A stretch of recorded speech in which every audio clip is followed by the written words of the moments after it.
وأشهد أن محمدًا عبده ورسوله أما بعد فإن خير الحديث كتاب الله وخير الهدي هدي محمد صلى الله عليه وسلم وشر الأمور محدثاتها وكل محدثة بدعة وكل بدعة ضلالة وكل ضلالة في النار. أعوذ بالله من الشيطان الرجيم. بسم الله الرحمن الرحيم. يا أيها الذين آمنوا اتقوا الله حق تقاته ولا تموتن إلا وأنتم مسلمون. يا أيها الناس اتقوا ربكم الذي خلقكم من نفس واحدة وخلق منها زوجها وبث منهما رجالا كثيرا ونساء واتقوا الله الذي تساءلون به والأرحام إن الله كان عليكم رقيبا.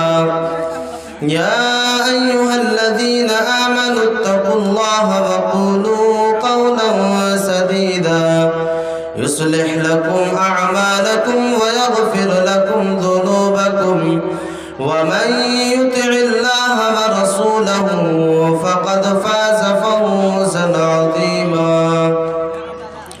فقد قال الله تبارك وتعالى في كلامه المجيد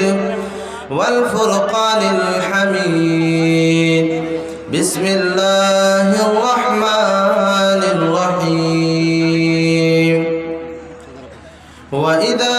بشر أحدهم بالأنثى ظل وجهه مسودا وهو كظيم. وقال النبي صلى الله عليه وسلم من ابتلي من هذه البنات بشيئا كن له سترا من النار. قال رب اشرح لي صدري ويسر لي أمري واحلل عقدة من لساني يفقه قولي. رب زدني علما رب زدني علما اللهم رب زدني علما. اسٹیج پر جلوہ افروز علماء کرام و دانشوران عظام اور سامنے بیٹھے ہوئے بزرگان دین اور عزیز ساتھیوں اور مستقبل کے ہونہار بچوں اور دائیں سائڈ بیٹھی ہوئی پردہ نشین خواتین اسلام،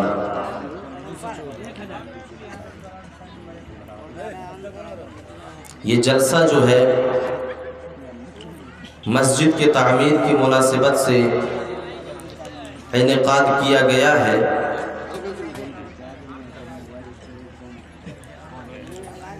تو ہونا یہ چاہیے کہ مسجد کے فضائل اور اس کی اہمیت کے تعلق سے گفتگو کی جائے، لیکن منتظمین جلسہ کی طرف سے مجھے ایک موضوع کا مکلف بنایا ہے، جو موضوع ہے بیٹیوں سے نفرت کیوں، اس کے اسباب و علاج. معاشرے کے اندر اگر تعینانہ نظر دوڑایا جائے معاشرے کا اگر مشاہدہ کیا جائے، سماج اور سوسائٹی کا اگر جائزہ لیا جائے، تو معاشرے کے اندر بہت سی برائیاں ہیں، جو برائیاں سماج کے اندر اور معاشرے کے اندر اپنی جڑیں مضبوط کر چکی ہے، اور انہی برائیوں میں سے ایک برائی، انہی گناہوں میں سے ایک گناہ یہ بھی ہے کہ سماج کے اندر، معاشرے کے اندر، سوسائٹی کے اندر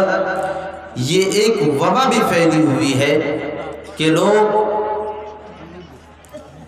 بیٹیوں سے نفرت کیا کرتے ہیں۔ جب ہم اس بات کے اوپر غور و فکر کرتے ہیں کہ آخر بیٹیوں سے نفرت کیوں کی جاتی ہے، اس کی وجوہات کیا ہے اور اس کا علاج کیا ہے کہ معاشرے سے یہ برائی جو ہے وہ ختم ہو جائے، یہی برائی، یہی گناہ جب اللہ تبارک و تعالیٰ نے جناب محمد الرسول اللہ صلی اللہ علیہ وسلم کو نبی اور رسول نہیں بنایا تھا، اس سے پہلے سرزمین عرب کے اندر یہ گناہ بھی موجود تھے۔ جب ہم تاریخ کی کتابوں کا مطالعہ کرتے ہیں، جب ہم تاریخ کی کتابوں کو پلٹتے ہیں اور جب ان کے اوپر ہم مطالعہ کرنے کی کوشش کرتے ہیں، تو ہمیں پتہ چلتا ہے کہ معاشرے کے اندر بہت سی برائیاں پھیلی ہوئی تھی، سرزمین عرب کے اندر بہت ساری برائیاں جو ہیں پھیلی ہوئی تھی۔ ان میں سے ایک برائی یہ بھی تھی کہ سرزمین عرب کے لوگ 360 مورتیوں کے سامنے اپنے سر کو جھکایا کرتے تھے۔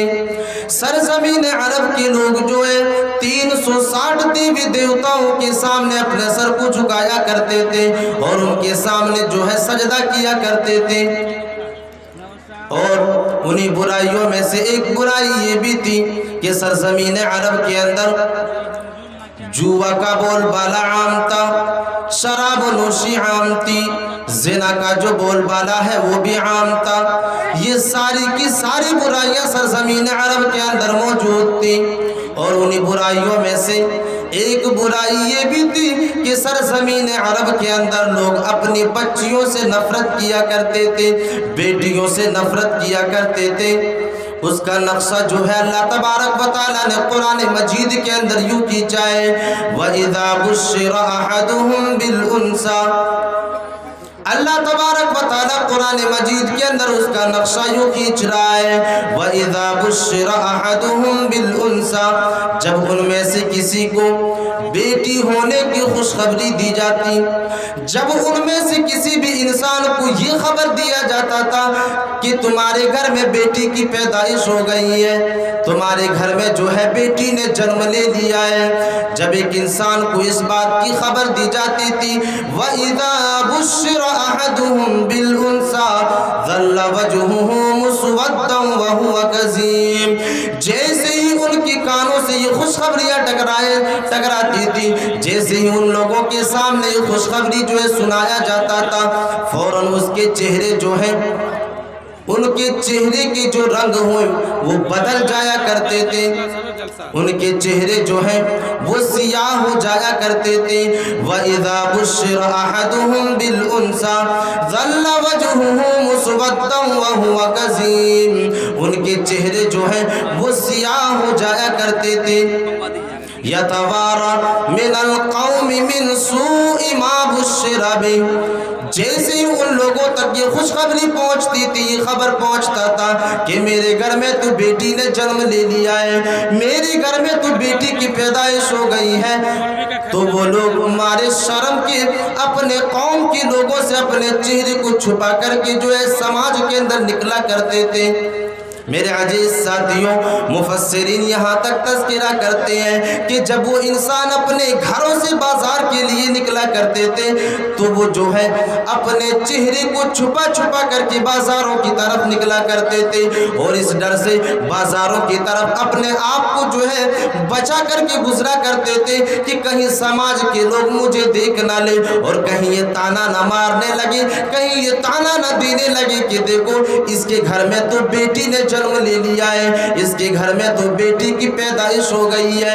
اسی ڈر سے ایک انسان جو ہے جب بازار کی طرف جایا کرتے تھے تو لوگوں سے اپنے آپ کو چھپا کر کے بازار کی طرف جایا کرتے تھے کہ کہیں سماج کے لوگ مجھے دیکھ نہ لے۔ یتوارا من القوم من سوء ما بشر بہ، اور وہ لوگ یہ سوچا کرتے تھے کہ آخر میرے گھر میں جو بیٹی کی پیدائش ہوئی ہے، میرے گھر میں جو بیٹی نے جنم لے لیا ہے، آخر میں کروں تو کیا کروں؟ کیا میں اس بیٹی کی پرورش کروں؟ کیا میں اس تکلیف دہ سامان کو اپنے گھر کے اندر پالوں، یا اسے زندہ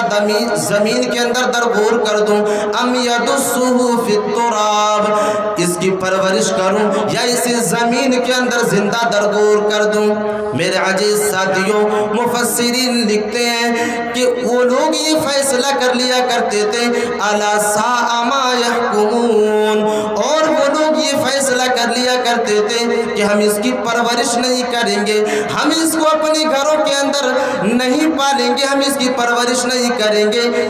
اور ہم اسے ام یدسہ فی التراب الا ساء ما یحکمون، ہم اسے زندہ زمین کے اندر گاڑ دیں گے۔ اللہ تبارک و تعالیٰ کہہ رہا ہے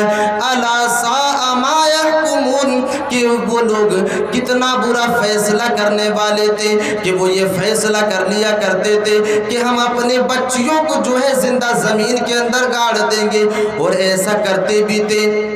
اپنے بچیوں کو، اپنے بیٹیوں کو زندہ زمینوں کے اندر درگور کر دیا کرتے تھے، اپنی بیٹیوں کو جو ہے زندہ زمین کے اندر گاڑ دیا کرتے تھے۔ میرے عزیز ساتھیوں، اس آیت کریمہ کو اپنے سامنے رکھنے کے بعد اپنے سماج کا مشاہدہ کریں، اپنے سماج کے اوپر طائرانہ نظر دوڑائیں، اپنے سوسائٹی کے اوپر غور و فکر کریں۔ کیا آج ہمارے سماج کے اندر یہ برائی نہیں پائی جا رہی ہے؟ میرے عزیز ساتھیوں، جب آپ اپنے سماج کے اوپر طائرانہ نظر دوڑائیں گے، جب آپ اپنے سماج کا مشاہدہ کرنا شروع کریں گے، جب آپ اس بات کا اندازہ لگانا شروع کریں گے کیا سماج کے اندر، معاشرے کے اندر ایسے بھی لوگ موجود ہیں جو اپنی بیٹیوں سے نفرت کیا کرتے ہیں، جو عورتوں سے نفرت کیا کرتے ہیں، جو لڑکیوں سے جو ہے نفرت کیا کرتے ہیں۔ میرے عزیز ساتھیوں، سماج کے اندر ایسے بھی لوگ موجود ہیں اور ایسے بھی لوگ سماج کے اندر پائے جا رہے ہیں کہ لوگ اپنی بیٹیوں سے نفرت کرتے ہیں اور اپنی بیٹیوں کو تنگ دلی کے ساتھ دیکھا کرتے ہیں۔ میرے عزیز ساتھیوں، اور سماج کے اندر یہ بیماری جو ہے اس طرح پھیل چکی ہے، اور یہ جراثیم جو ہے اپنی جڑیں جو ہے سماج کے اندر اس طرح مضبوط کر چکی ہے کہ ایک انسان کے گھر میں جب ایک عورت حمل سے ہوتی ہے، جب حمل ٹھہر جاتی ہے تو گھر والے جو ہے اسی تاک میں لگے ہوئے رہتے ہیں اور اسی چیز میں لگے ہوئے رہتے ہیں کہ کیسے پتہ لگایا جائے کہ اس عورت کے رحم مادر میں جو جنین پل رہا ہے، اس عورت کے رحم مادر میں جو حمل ٹھہرا ہوا ہے، کیسے پتہ لگایا جائے کہ یہ بیٹی ہے یا بیٹا ہے۔ میرے عزیز ساتھیوں، جب آپ ہاسپٹلوں کی طرف جائیں گے، جب آپ ہاسپٹلوں کے اندر جائیں گے تو کتنے ایسے انسان آپ کو ملیں گے جو اپنی بیویوں کو لے کر کے جو ہے ہسپتالوں کے اندر پہنچے ہوئے ہیں اور یہ پتہ لگانے کی کوشش کر رہے ہیں کہ رحم مادر میں جو جنین پل رہا ہے، رحم مادر میں جو ہے جو نطفہ پرورش پا رہا ہے وہ کیا ہے۔ اگر رحم مادر میں بیٹی ہے تو اس بیٹی کی جو حمل ہے اس کو ثابت کروا دیا جاتا ہے۔ میرے عزیز ساتھیوں، الٹرا ساؤنڈ کے ذریعہ یہ پتہ لگا لیا جاتا ہے، فوٹو کے ذریعہ یہ پتہ لگا لیا جاتا ہے کہ رحم مادر میں جو جنین پل رہا ہے، رحم مادر میں جو نطفہ پرورش پا رہا ہے، اگر وہ نطفہ بیٹی ہے تو